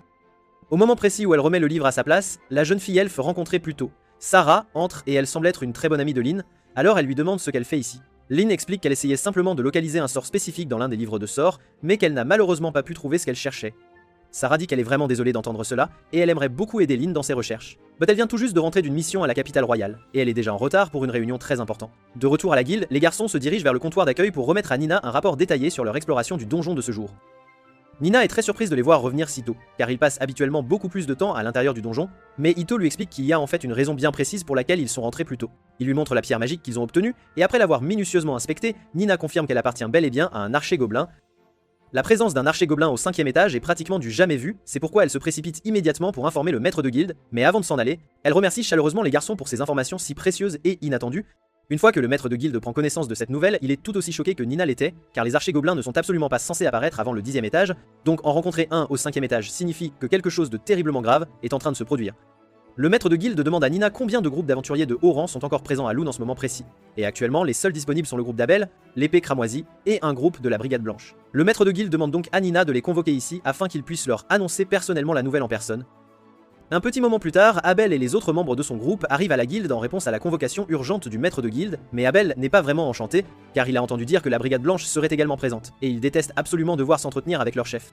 Une fois qu'ils sont arrivés, Abel aperçoit le chef de la brigade blanche, Phelps, déjà confortablement installé, alors il lui adresse un salut plutôt superficiel. Et maintenant que tout le monde est bien présent, le maître de guilde les informe qu'il les a convoqués ici parce qu'il aimerait qu'ils enquêtent sur l'étrange et récente occurrence qui s'est produite dans le donjon. Tout récemment, un groupe de jeunes aventuriers a affirmé avec insistance avoir rencontré un archer gobelin au 5e étage. Abel lui demande alors s'il est absolument certain qu'un archer gobelin est réellement apparu à une hauteur pareille, et le maître de guilde lui répond qu'il a déjà reçu des preuves irréfutables, donc l'information est tout à fait correcte et fiable. C'est pourquoi il souhaite engager les deux parties pour qu'elles aillent enquêter dans le donjon afin de vérifier la présence de signes du grand sanglier de marée. Cela fait maintenant 10 longues années depuis le dernier événement. Il y a donc de très fortes chances qu'un autre sanglier de marée se produise très prochainement, et ils doivent absolument être préparés à cette éventualité. Les deux parties seront rémunérées de 100 pièces d'or d'avance et de 200 à leur retour. Mais l'objectif principal de cette mission est simplement d'enquêter, et non de combattre, donc s'ils trouvent la moindre preuve de la présence du sanglier de marée, ils devront retourner à la surface immédiatement et l'en informer sans délai. À partir de ce moment-là, le maître de guilde fera fermer les doubles murs qui entourent le donjon jusqu'à ce qu'ils reçoivent le renfort des chevaliers régionaux. Le maître de guilde a d'ailleurs déjà obtenu la permission du seigneur local pour cette mesure. Mais il doit encore inspecter personnellement le donjon avant de pouvoir prendre la moindre action, alors il leur demande s'ils sont prêts à accepter cette mission. Abel et Phelps acceptent tous deux au nom de leurs respectifs partis, l'enquête est donc officiellement fixée pour demain matin. Le lendemain, Rio se réveille de bonne heure, car il a l'intention bien arrêtée de se rendre à la bibliothèque nord de la ville afin d'en apprendre beaucoup plus sur l'alchimie. Ito lui explique que la bibliothèque nord n'est accessible qu'aux personnes ayant un rang D et au-delà, mais cela ne posera absolument aucun problème pour Rio. Bien qu'Amon se souvienne avoir entendu des rumeurs selon lesquelles les textes interdits de cette bibliothèque ne sont accessibles qu'aux aventuriers de rang B ou supérieur, Rio ne pourra donc pas mettre la main sur cela. Un petit moment plus tard, Rio arrive à la bibliothèque nord, et la sélection de livres y est encore bien plus vaste que celle de la bibliothèque du sud. Cet endroit est tellement immense qu'il aura probablement besoin d'une aide précieuse pour trouver les ouvrages qu'il recherche, mais les gens le regarderaient sans doute étrangement s'il commençait à parler de démons tout à coup, sans préavis. Mais juste au moment où Rio monte un ensemble d'escaliers, il tombe par hasard sur Sarah, et ils sont tous deux très surpris de se retrouver ici. Pendant ce temps, du côté du donjon, les membres de l'épée cramoisie et de la brigade blanche se sont tous rassemblés à l'extérieur des portes pour se préparer à l'enquête, mais juste au moment où le maître de guilde est sur le point de l'ouvrir, Abel l'interrompt, car il a un très mauvais pressentiment à ce sujet. Il demande à Lynn d'utiliser sa magie du vent pour scanner la toute première couche du donjon avant qu'il n'y pénètre, et lorsqu'elle s'exécute, elle découvre plus d'une centaine de monstres postés juste à l'entrée, ce qui signifie que l'événement du sanglier de marée a déjà bel et bien commencé. Le maître de guilde déclare alors un état d'urgence absolu et lance une demande pressante à tous les aventuriers disponibles de se diriger vers le donjon et de se préparer immédiatement au combat, car ils auront besoin de toute l'aide qu'ils pourront obtenir. Pendant ce temps, de retour à la bibliothèque, Sarah se présente officiellement à Rio, et elle est absolument ravie d'avoir eu l'occasion de le rencontrer à nouveau. Elle demande à Rio ce qui l'amène précisément à la bibliothèque aujourd'hui, et il est sur le point de lui révéler qu'il souhaite faire des recherches approfondies sur les démons, mais il réalise que cela pourrait sonner plutôt étrange. Alors à la place, il lui dit qu'il désire simplement en apprendre davantage sur l'alchimie. Sora est intrigué, car l'alchimie est un sujet complexe. Rio lui confie alors son objectif, construire un golem un jour, même s'il n'est pas pressé. C'est un exploit considérable, et malheureusement, d'après Sera, il n'y a aucun livre sur la fabrication de golems ici, ce qui est bien dommage. Mais elle sait où Rio peut trouver des ouvrages pour débuter son parcours en alchimie. Elle lui propose même de le guider car elle connaît très bien cette bibliothèque. En chemin, Sarah demande à Rio s'il aime lire et il répond qu'il adore ça, passionnément. Mais il n'a pas été en contact avec des livres depuis des lustres, donc il n'a pas eu beaucoup d'occasions de lire. Sarah rit un peu, car la façon dont Rio l'a dit donne l'impression que des décennies se sont écoulées depuis qu'il a vu un livre pour la dernière fois, ce qui est en quelque sorte vrai, mais il ne veut pas s'étendre sur le sujet. Alors il change de conversation et commence à dire qu'il trouve ça vraiment génial que Sera soit une elfe. Sera admet qu'il est rare de trouver une elfe vivant dans des colonies humaines, elle pourrait donc être considérée comme un peu étrange, mais au moins, rester dans cette ville l'a menée à rencontrer Rio. Alors elle ne changerait absolument rien à cela. Pendant que Rio et Sarah poursuivent leur promenade tranquille à travers la bibliothèque, toutes les portes du donjon sont verrouillées et chaque aventurier disponible a été posté sur les murs, en prévision de la menace imminente qui approche. Peu de temps après, les portes principales du donjon s'ouvrent en grand et des centaines de gobelins en jaillissent, alors les aventuriers lancent leur attaque et tirent des centaines de flèches tandis que les mages lancent autant de boules de feu qu'ils le peuvent. Ce sera une bataille d'usure, donc chaque fois que quelqu'un est blessé, il est retiré de la formation pour être soigné et pouvoir reprendre le combat. Mais avec autant de gobelins ici, le maître de guilde commence à s'inquiéter de ne pas pouvoir les contenir très longtemps. Phelps dit à tous les membres de son groupe de s'assurer de conserver leur énergie, et Abel rappelle à Lynn de ne pas utiliser trop de magie, car ils ne peuvent pas risquer qu'elle manque de mana trop tôt. Malheureusement, il commence à manquer de flèches, donc Abel ne sait pas combien de temps ils pourront encore tenir. Quelques instants plus tard, Nils et quelques autres aventuriers de rang F arrivent, et ils ont apporté toutes les flèches qu'ils ont pu trouver, ils devraient donc pouvoir repousser les gobelins maintenant. Mais cela mis à part, Nils a un message pour Abel de la part du maître de guilde, alors il lui dit qu'une fois que les petits gobelins seront éliminés, l'épée écarlate et la brigade blanche devront affronter le boss dès qu'il apparaîtra. Quelques heures plus tard, la plupart des gobelins ordinaires ont été neutralisés, et le boss devrait faire son apparition très bientôt. Alors le maître de guilde donne le signal à l'épée écarlate et à la brigade blanche d'avancer et d'attaquer. Ils sautent tous du mur et Lynn utilise sa magie pour s'assurer qu'ils atterrissent en toute sécurité. Mais il y a encore quelques gobelins ici en bas, alors Abel et Phelps se précipitent pour les achever. Ils tournent ensuite leur attention vers le grand général gobelin qui vient d'émerger du donjon. Mais à leur grande surprise, ce n'est pas un seul, ce sont 3 généraux gobelins distincts. C'est une mauvaise nouvelle car avoir 3 généraux signifie qu'il doit y avoir un roi gobelin à proximité, ils doivent donc en finir rapidement. Abel dit à tout le monde que lui et Phelps s'occuperont chacun d'un général, tandis que Rhea et Sheena pourront s'attaquer au dernier. Et maintenant que tout le monde a bien compris le plan, ils passent tous à l'action. Ebol évite l'une des frappes des gobelins et parvient à lui couper un bras, il ne devrait donc pas être trop difficile de vaincre les généraux gobelins, mais à ce moment précis, il remarque quelque chose d'étrange à l'intérieur du donjon, alors il crie à tout le monde de se baisser immédiatement. L'instant d'après, une entaille de vent est envoyée droit sur eux, coupant tous les généraux gobelins en deux. Heureusement, tous les autres ont réussi à s'accroupir à temps pour éviter d'être coupés en deux. Le responsable de cette entaille aérienne était le roi gobelin, et il ne sera clairement pas aussi facile à vaincre que les autres, alors Abel et Phelps se précipitent pour tenter de le prendre par surprise. Cependant, lorsque Phelps tente de le transpercer avec sa lance, celle-ci rebondit directement sur l'armure du roi gobelin. Phelps est contraint de reculer, car il ne peut lui infliger aucun dégât, mais Abel, lui, ne ralentit absolument pas son élan. Il charge droit sur le roi gobelin et utilise sa technique d'ombre parfaite pour esquiver son attaque avant de lui transpercer la poitrine. Cela n'a pas suffi à tuer le roi gobelin, mais Abel ne s'attendait de toute façon pas à en finir seul avec lui.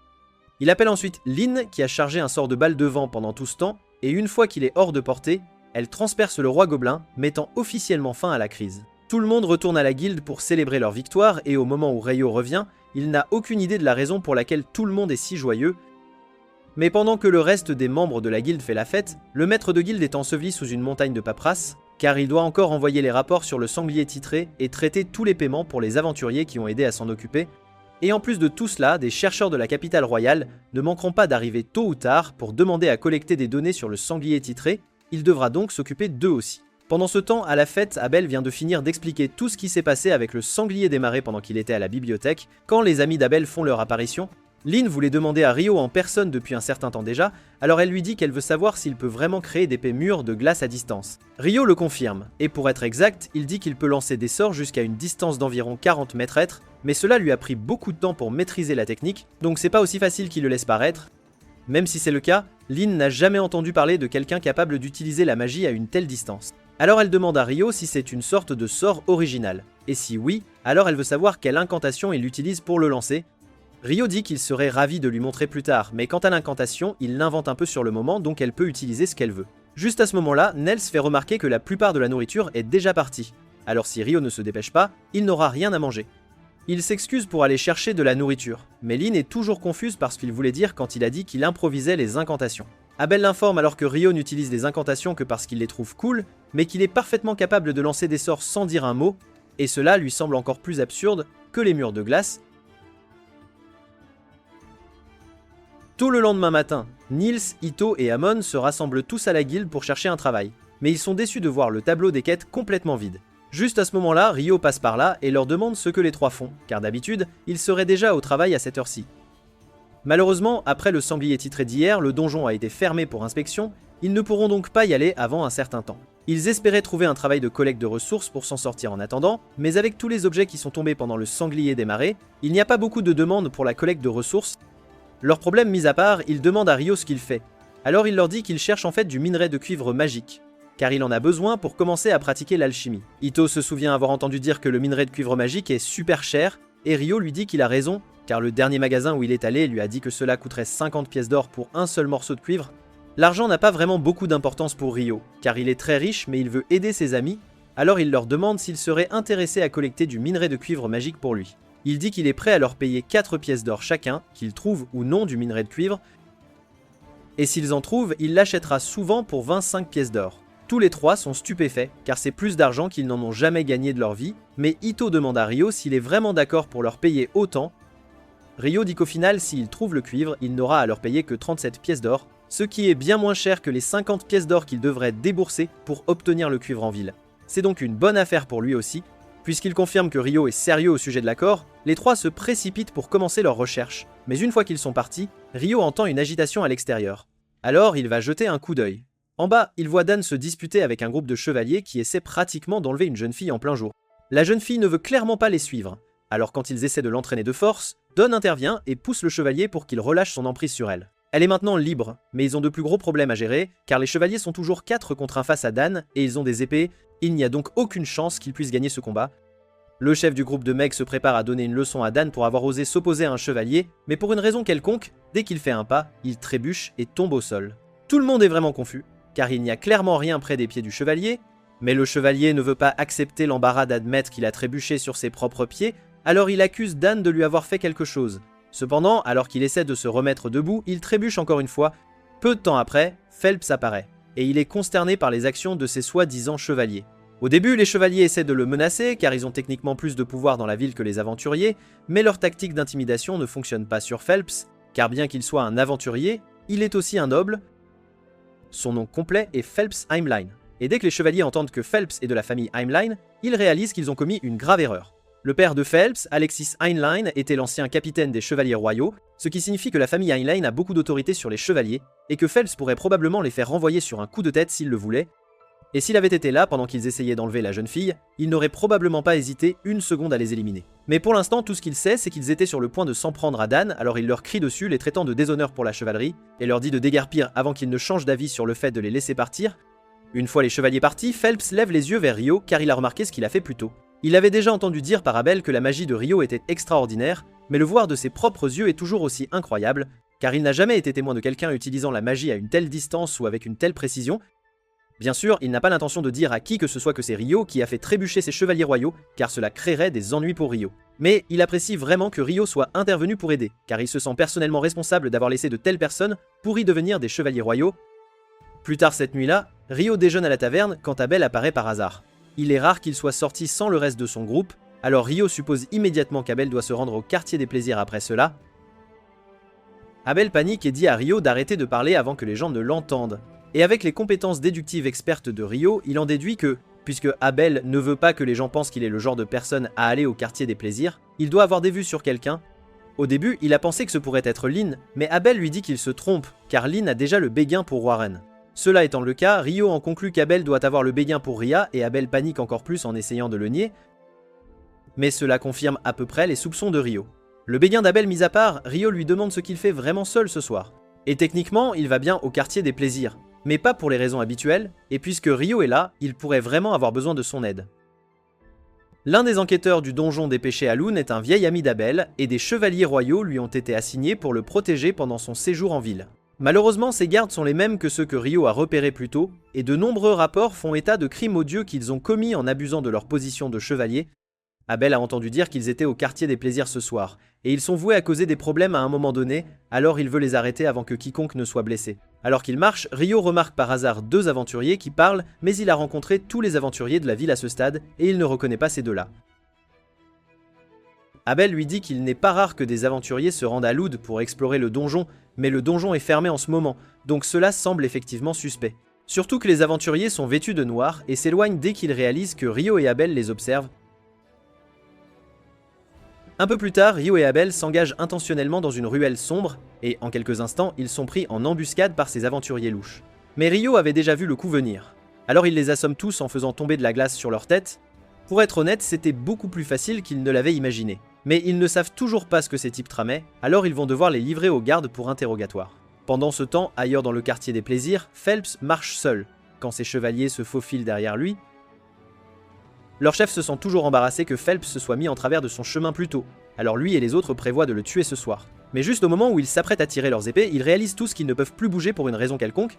Vous voyez, toute cette affaire était un piège orchestré par Phelps, car il est maintenant conscient à quel point ce groupe de chevaliers est vraiment sinistre, et il serait un noble raté s'il les laissait continuer ainsi, alors il a demandé à Shena de les frapper avec des aiguilles paralysantes, et avec eux, immobilisés, il fait appel à sa magie de feu, réduisant leur corps en cendres jusqu'à ce qu'il ne reste que Nanatras.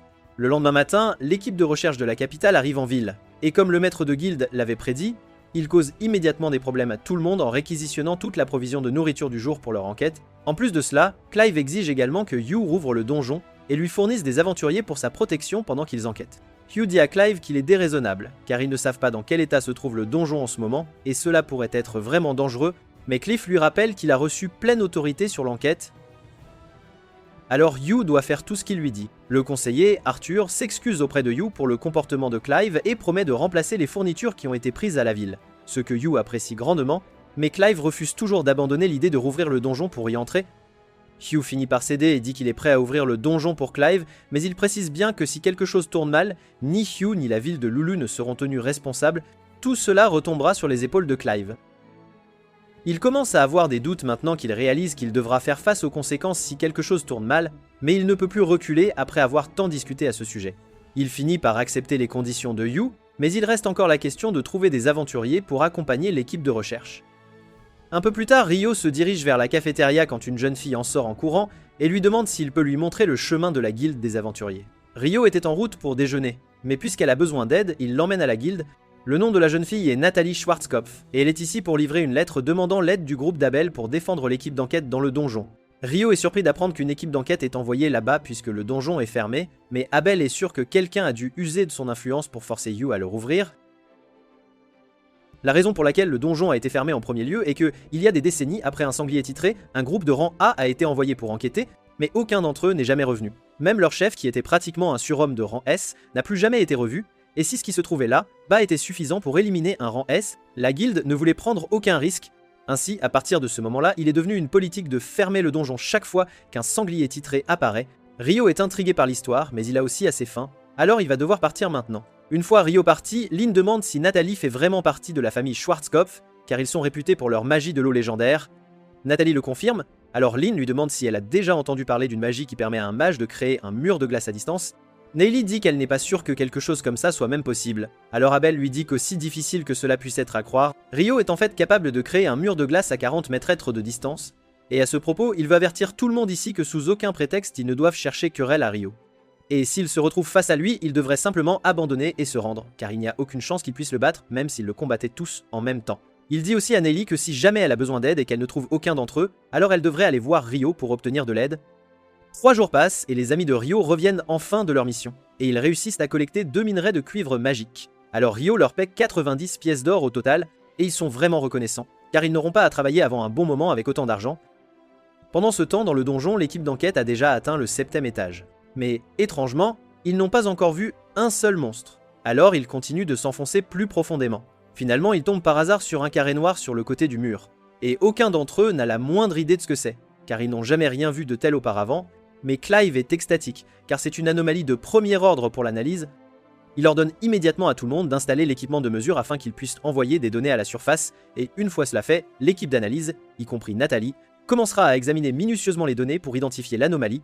Cependant, dès que l'équipe de recherche de Clive insère la jauge de monodensité à travers la porte, tout le monde est instantanément téléporté, et l'équipe de surface perd le contact avec eux. Au moment où ils réalisent ce qui se passe, ils se retrouvent au milieu d'une plaine herbeuse, et heureusement, aucun d'entre eux ne semble blessé. Mais ils n'ont aucune idée d'où ils sont, et ils ne voient Clive ni son équipe de recherche nulle part. Ailleurs dans les champs, Clive va demander à son équipe de commencer à recueillir des données sur leur environnement dès que possible. Car si son hypothèse est correcte, alors la porte doit les avoir tous téléportés vers un nouvel endroit.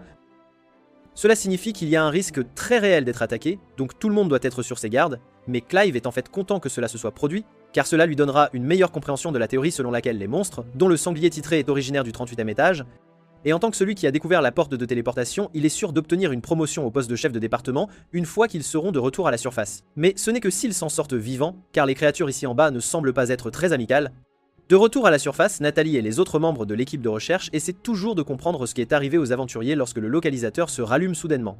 Il ne transmet un signal que pendant un instant, ce n'est donc pas suffisant pour communiquer, mais d'après les informations qu'ils ont obtenues, il semble que l'équipe d'expédition ait d'une manière ou d'une autre atterri au 40e étage du donjon, mais cela n'a aucun sens, puisqu'ils étaient au 10e étage il y a un instant. Juste à ce moment-là, un homme nommé Christopher entre dans la tente, et il se présente comme l'un des chercheurs du collège de magie venus participer à cette enquête. Il comprend bien que son équipe de recherche et celle de Nathalie sont techniquement rivales, mais il dit qu'il a absolument besoin de savoir si quelque chose d'étrange s'est produit dans le donjon. Il apprécierait donc grandement qu'il lui révèle tout ce qu'ils en savent.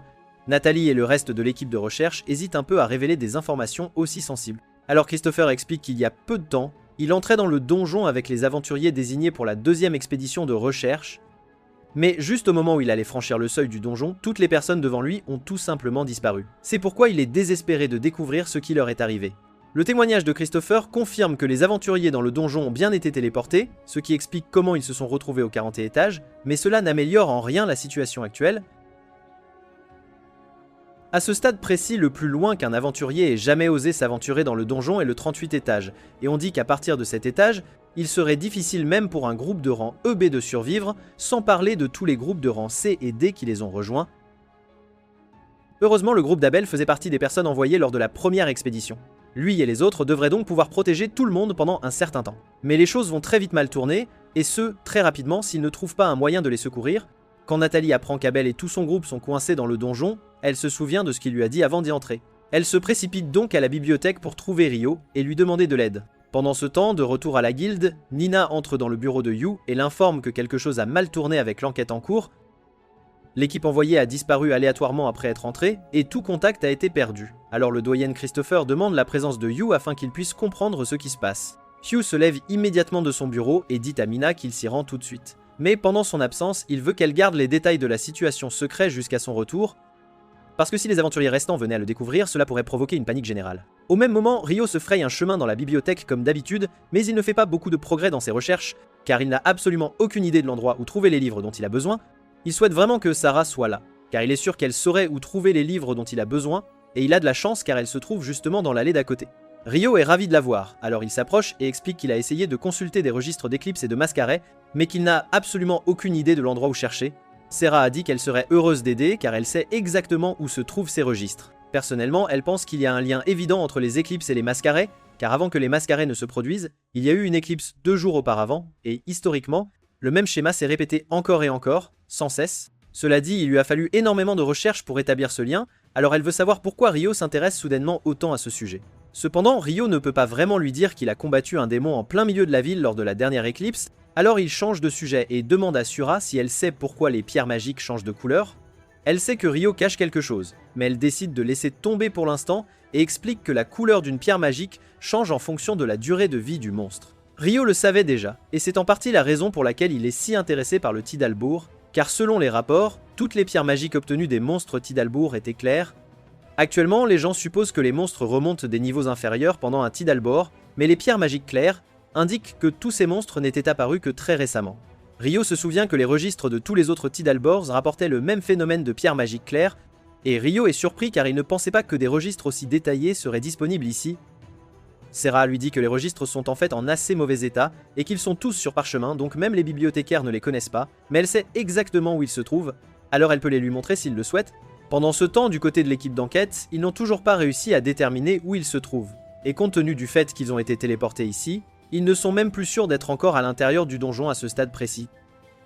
Arthur demande aux chercheurs s'ils ont réussi à faire fonctionner à nouveau leurs outils, et on lui répond que l'émetteur est de nouveau en ligne, donc l'équipe de surface devrait pouvoir les localiser maintenant. Les autres pensent que cela signifie que quelqu'un viendra les secourir, mais Arthur, lui, n'en est pas si sûr. Abel lui demande s'il y a quelque chose qui l'inquiète. Alors Arthur explique que l'air ici est juste étrange. Pour le décrire, c'est similaire à la sensation que l'on ressent quand on est à l'intérieur du sort Carré Sanctuaire, et ce sort est la défense ultime, il peut donc dévier toutes les attaques magiques et physiques, sans exception. Si cette zone est similaire à cela, alors cela signifie qu'ils ont été piégés à l'intérieur d'une sorte de barrière pour les couper du monde extérieur. Abel commence à comprendre la gravité de la situation, alors il demande à Lynn d'utiliser son sort de sonde pour chercher dans la zone tout ce qui est digne d'intérêt. Lynn s'exécute, et sa magie détecte un grand groupe de personnes à environ 500 mètres. Pour être exact, il s'agit d'environ une centaine d'humains, mais il y a là une douzaine de formes de vie qu'elle ne reconnaît absolument pas. C'est certainement étrange, mais pour l'instant, c'est leur seule piste, alors ils commencent à se diriger vers le groupe. Pendant ce temps de retour à la surface, Yu vient d'être informé que l'équipe d'enquête a été téléportée au 40e étage, et Yu n'arrive pas à croire à quel point c'est malheureux, car même s'il devait rassembler tous les aventuriers de la ville pour une mission de sauvetage, il ne pourrait jamais descendre aussi loin.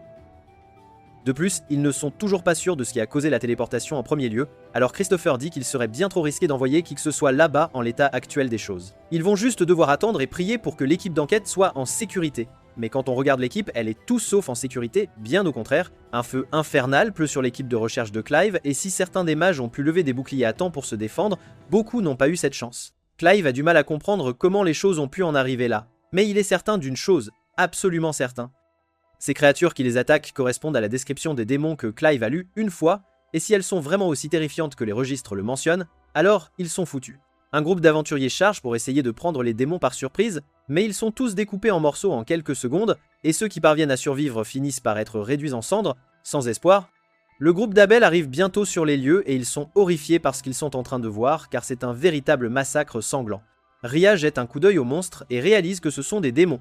Alors elle avertit tout le monde que, selon les registres, les démons sont les ennemis des dieux et des anges, et qu'ils sont bien plus forts que n'importe quel humain ordinaire, donc en vaincre un n'est pas une mince affaire.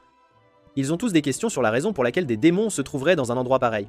Mais Arthur dit qu'ils pourront y penser plus tard, car pour l'instant, ils doivent absolument sauver l'équipe de Clive. Il ordonne à tous les mages de se préparer pour une attaque en tenaille, alors juste au moment où Clive et ses hommes sont sur le point d'être submergés, un barrage de javelots magiques transperce les 3 démons qui les attaquent, les mages spammant toutes les attaques à distance qu'ils connaissent sur les démons, et le nombre impressionnant de sorts semble briser leur défense, mais il reste encore beaucoup de démons, alors Arthur ordonne à tout le monde de se préparer à lancer un autre barrage, sans tarder. Les démons essaient de contre-attaquer avec leurs boules de feu, mais les mages avaient déjà un bouclier préparé, alors ils sont sur le point de lancer leur attaque sans interruption. Avec la tournure que prennent les choses, Arthur pense qu'il serait possible de gagner s'il pouvait maintenir ce rythme, mais les mages ont un mana limité, donc ils risquent fort de manquer de mana avant que tous les démons ne soient vaincus. Quand cela arrivera, Abel et les autres devront prendre le relais, alors il dégaine son épée, et en regardant le champ de bataille, il repère un démon qui semble particulièrement menaçant. Il dit à son équipe de charger en file indienne derrière Warren, et alors qu'il traverse le champ, il les protège de toutes les flammes, sans exception. Une fois assez proche, Abel commence à abattre les démons, et Lynn et Ria commencent à lancer des sorts pour les transpercer. Ils réussissent à éliminer la plupart des démons de cette manière, mais Lynn finit par s'effondrer d'épuisement de mana, et Ria n'a pas beaucoup de mana non plus, alors Abel est désormais seul face à la situation. Il reste 6 démons, mais Ria l'avertit que le boss là-bas est très probablement un prince démon. Un prince démon est la forme immature d'un seigneur démon, et il n'y a aucune trace de quiconque, à part un héros, ayant réussi à en vaincre un dans toute l'histoire. Ce n'est pas très encourageant, mais Abel décide d'y aller quand même. car il n'a pas vraiment le choix. Ces gars sont vraiment effrayants, mais la terreur qu'il ressent en ce moment n'est pas aussi forte que la fois où il a affronté ce griffon, alors il peut au moins tenter sa chance, c'est certain. Il réussit à abattre 2 des démons d'un seul coup. Mais cela attire l'attention du prince démon, alors il tire une explosion d'énergie sur Rhea et Lynn, forçant Warren à intervenir pour les sauver et projetant les 3 au loin, sans ménagement. Maintenant, il ne reste plus qu'Abel et le prince démon sur le champ de bataille, et pendant un instant, Abel essaie de se convaincre qu'il peut gagner un 1 contre 1 contre le prince démon, mais cet espoir est immédiatement anéanti lorsque le prince démon se téléporte devant lui et fait tomber son épée d'un revers. Abel reste calme et garde son épée levée, mais intérieurement, il sait qu'il n'y a absolument aucun moyen de gagner ce combat avec un tel écart de force et de vitesse. C'est une évidence. Juste à ce moment-là, Clive frappe le prince démon avec un puissant sort de l'autre côté du champ, mais cela ne lui fait presque rien, et maintenant le reste des démons ciblent le groupe de Clive, donc son bouclier est détruit, son groupe est laissé à être consumé par les flammes, sans défense. La situation ne va faire qu'empirer à partir de là, alors Abel décide de tout donner et utilise sa compétence de virage 0, alors que le prince démon le charge. Cette compétence lui permet de dévier l'épée du prince démon et de faire un virage à 0 point pour viser son coup, mais d'une manière ou d'une autre, le prince démon a pu le voir venir, alors il esquive son coup et le repousse violemment. Abel peut à peine tenir debout maintenant, alors le prince démon s'approche, et il est sur le point de le décapiter. Mais à la dernière seconde, Abel entend une goutte d'eau distincte, et à ce moment précis, Ryo s'écrase à travers le plafond, faisant irruption. Ryo est content d'avoir réussi à trouver Abel à temps, et Abel est convaincu qu'il doit halluciner, car il ne se serait jamais attendu à voir Ryo à un moment pareil. Ryo lui dit qu'il y a beaucoup de gens qui s'inquiètent pour lui et les autres, alors il devrait rentrer dès que possible, et il s'occupera des monstres ici en attendant, sans problème. Abel essaie d'avertir Ryo que le monstre est un prince démon. Mais Ryo pense qu'il plaisante car il a déjà combattu un démon auparavant, et ce gars ne semble pas du tout être de son niveau. Mais encore une fois, comme il s'agit essentiellement d'un seigneur démon bébé, il est logique qu'il soit encore si faible, c'est tout à fait normal. Il commence à marcher vers le prince démon, et les démons restants essaient de lui tirer du feu. Mais Ryo contre-attaque nonchalamment avec ses lances de glace, et avant même qu'il ne réalise ce qui se passe, il les a déjà tous décapités, sans effort apparent. Le prince démon se retourne et voit les têtes de ses hommes tomber au sol, il est donc immédiatement clair pour lui que Ryo ne sera pas aussi facile à vaincre que les autres. Le prince démon prépare son épée pour la bataille, et Ryo veut s'amuser un peu ici, alors il sort aussi son épée pour voir ce que le prince démon peut réellement faire. C'était la fin de l'épisode 7. Abonnez-vous pour ne pas manquer la suite de cette incroyable histoire.